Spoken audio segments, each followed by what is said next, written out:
તો જય જોહાર દોસ્તો। તો પહેલા તો તમે આ સોશિયલ મીડિયામાં વિડીયો વાયરલ થાય ને તે વિડીયો તમે જુઓ। ડોર બનાવવાના ભાગરૂપે તંત્રે 79 મકાનો તો પહેલેથી જ તોડી પાડ્યા છે અને હવે દાંતામાં રહેતા આદિવાસી પરિવારને જંગલ વિભાગ દ્વારા ઘર તોડવાની નોટિસ ફટકારવામાં આવી છે। તો મારે તો સરકારને એટલું જ કહેવું છે, વધારે તો કંઈ કહેતો નથી, નાના મોટે મોટી વાત થઈ જાય થાય। બાકી સરકારને મારે એટલું કે તમારે જમીન અહીંયા તમારે કંઈક બનાવવું છે તો તમારે કંઈક બનાવવું હોય તો તમે બનાવો, તમને ના નથી, પણ તમે ઘર તોડો અને જમીન અડપાવો અને ઘરમાંથી તમે કાઢી મૂકો, એમ નાનું છોકરાને તમે કાઢી મૂકો ને એમ અમારા આદિવાસીઓને તમે ઘરમાંથી બહાર કાઢો, બરોબર છે? તો તમે જે જગ્યાથી તોડો ને ઘર એવા જગ્યા બીજે ક્યાંક લઈ આપો અને એવા ને એવા મકાન બનાવી આપશો તો જ જમીનો ખાલી થશે, નકર સરકાર ઉપર કાર્યવાહી થશે। 100%ની વાત છે, પાછી આ મજાકમાં નથી, મજાકની વાત નથી કરતો।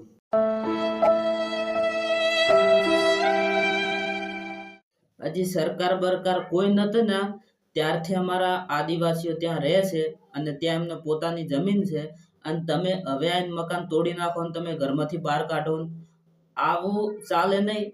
કાયદેસર કહી દઉં કે આવી રીતે તો જમીન ખાલી નહીં થાય, તમે નોટિસો આલો કે ગમે એ આલો। તો એક બીજી ક્લિપ છે દોસ્તો, તમે જોઈ લો।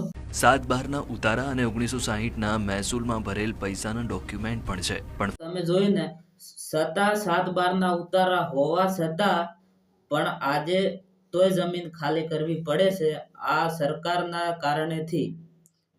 તો એક બીજી ક્લિપ છે, એ પણ તમે જોઈ લો।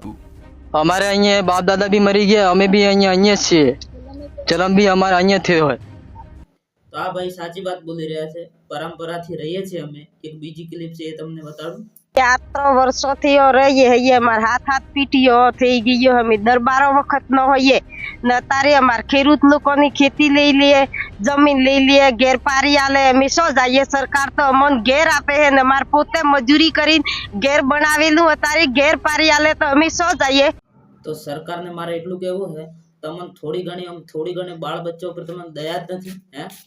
તો તમારે સરકારને મારે એટલું કહેવું કે તમારે જે કરવું એ કરો ભાઈ, અમને કોઈ પ્રોબ્લેમ નથી, પણ તમે અમને એટલી ને એટલી જમીન જે તમે તોડ કરો છો અને જેટલી જમીન તમે રોકાણ કરો છો એટલી જમીનનું અમને બીજે ક્યાંક લઈ આલો અને ઘર બનાવી આલો, તો અમે તમને ના તો નથી પાડતા ને?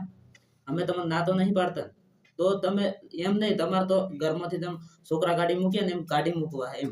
ઘર ખાલી કરવામાં નહીં આવે તો બુલડોઝર ફેરવી દેવામાં આવશે અને સામાન નીકાળવાનો પણ સમય નહીં મળે। તો એટલે ઘર ખાલી કરીને અમારે જાવું તો જાવું ક્યાં? ક્યાં જાવું એમ તો કહો તમે અમને, ખાલી એટલું જ કહો, ઘર ખાલી કરીને જાવું ક્યાં અમારે એમ?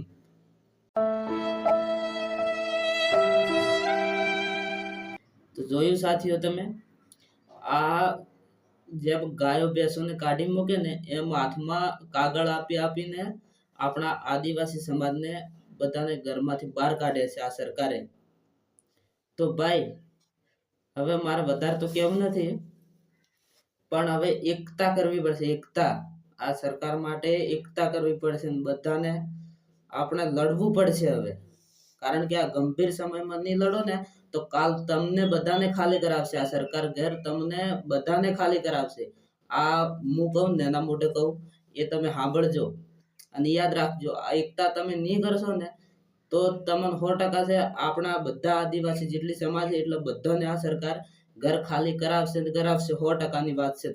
તમે જોયું ને વિડીયોમાં, તો એકતા રાખજો મારા ભાઈ। અને સરકાર શું કરે આપણે એમના ઘરમાંથી આપણે કાઢી મેળવાની આપણે એટલી તાકાત છે આદિવાસીઓમાં। તો જય જોહાર, જય આદિવાસી।